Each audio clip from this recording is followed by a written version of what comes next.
अहिल्यानगर जिल्ह्यातील जगप्रसिद्ध शनी शिंगणापूर शनेश्वर देवस्थान ट्रस्टच्या कारभारातील कथित गैरव्यवहाराची आता फॉरेन्सिक चौकशी होणार आहे। 2020 ते 2025 या कालावधीतील प्रशासकीय निर्णय आणि आर्थिक व्यवहारांचे फॉरेन्सिक ऑडिट करण्यास शासनाने सुरुवात केली आहे। या ऑडिटमधून अनियमितता उघड झाल्यास संबंधितांवर कारवाई होण्याची शक्यता व्यक्त केली जात आहे। दरम्यान प्रशासक नियुक्त झाल्यानंतर देवस्थानच्या उत्पन्नात तब्बल 15 कोटी रुपयांची वाढ झाल्याचा दावा उपकार्यकारी अधिकारी अतुल चोरमारे यांनी केला। त्यांचं सन 2024-25 जे उत्पन्न आहे ते साधारणतः 48 कोटी रुपये एवढं आहे आणि 25-26 या कालावधीमध्ये देवस्थानचं उत्पन्न हे 63 कोटी रुपये एवढं आतापर्यंत आपल्याला दिसून आलेलं आहे। यामध्ये अंतिम ऑडिट जे आहे ते अजून व्हायचं आहे। या आकडेवारीमध्ये थोडासा बदल होऊ शकतो। आपण जे आहे वेगवेगळ्या स्वरूपामध्ये देवस्थानचं उत्पन्न कशा पद्धतीने वाढ होईल, खर्चात कपात कशी होईल या दृष्टीने प्रयत्न करत आहोत। छत्रपती संभाजीनगर जिल्ह्यातील गंगापूर तालुक्यामध्ये अवैध वाळू साठ्यांवर मोठी कारवाई करण्यात आली आहे। आमदार प्रशांत बंब यांच्या पुढाकाराने प्रशासनाने 5 ते 7 हजार ब्रास वाळू जप्त केल्याचा दावा करण्यात आला आहे आणि या वाळूची अंदाजे किंमत 4 ते 5 कोटी रुपये असल्याचं सांगितलं जात आहे आणि या प्रकरणामध्ये सुमारे 40 जणांना नोटीस बजावण्यात आलेल्या आहेत। दरम्यान जप्त केलेली वाळू घरकुल लाभार्थ्यांना मोफत उपलब्ध करून देण्यात येणार असल्याची माहिती प्रशासनाने दिली।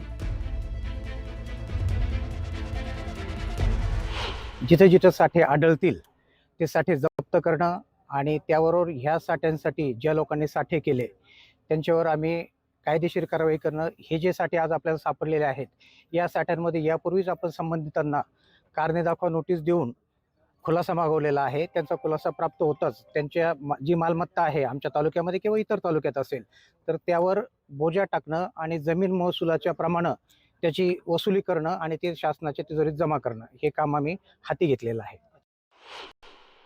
वेगवेगळ्या कप्त्या वापरून त्यांच्याकडूनच हे अड्डे प्राप्त करून घेतले आणि मग त्या अड्ड्यावर जेव्हा आम्ही आलो तर अकल्पनीय होतं, इतका मोठा स्टॉक या ठिकाणी सापडलेला आहे।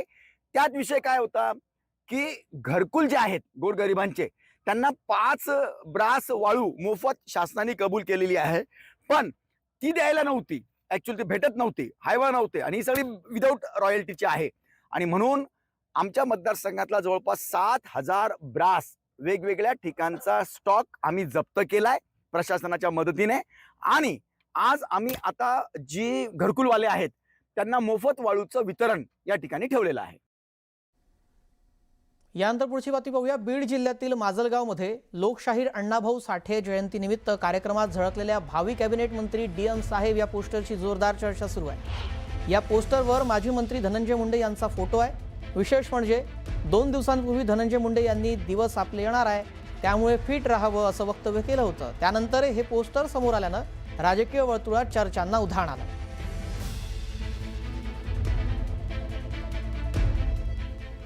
दरम्यान धनंजय मुंडेंनी बीडमध्ये केलेल्या एका वक्तव्यामुळे राजकीय वर्तुळात खळबळ उडाली आहे। सध्याच्या राजकारणावर भाष्य करत थेट राजकारणातील परिस्थितीवर नाराजी व्यक्त केलेली आहे।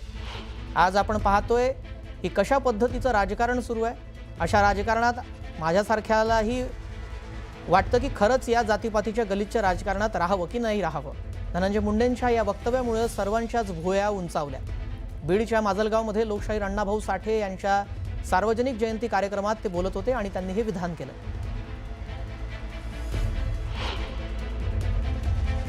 आज आपण पाहतोय की कशा पद्धतीचं राजकारण चालू आहे। अशा राजकारणामध्ये माझ्यासारख्या व्यक्तीलाही वाटतंय की खरंच आज ज्या पद्धतीचं राजकारण चाललंय जाती पाती धर्माचं, अशा जाती पाती धर्माच्या इतक्या गलिच्छ पातळीला पोहोचलेल्या राजकारणात आपण राहावं का नाही।